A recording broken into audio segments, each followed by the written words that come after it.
แผนกการเงินแขวงจำปาสักลงสุกอยู่เวียกงานวีซ่าเฉพาะอยู่ที่เมืองปทุมพร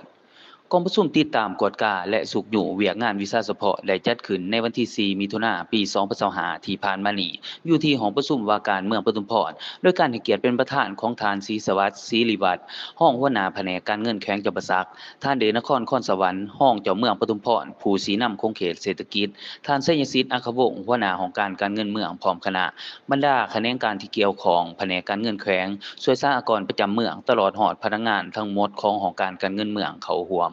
การลงเคลื่อนไหวเฮ็ดเวียกงานตามสายต่างในครั้งนี้ก็เพื่อปฏิบัติตามแนวทางแผนการของแผนกการเงินแขวงจำปาสักในการลงติดตามสุกอยู่เวียกงานวีซ่าเฉพาะการจัดเก็บรายรับคุ้มครองรายจ่ายอยู่ขันเมืองโอกาสดังกล่าวท่านสัญญสิทธิ์อัควงศ์หัวหน้าของการเงินเมืองก็ได้รายงานโดยย่อสภาพการจัดตั้งปฏิบัติเวียกงานในระยะ5เดือนต้นปีและทิศทางแผนการ7เดือนท้ายปี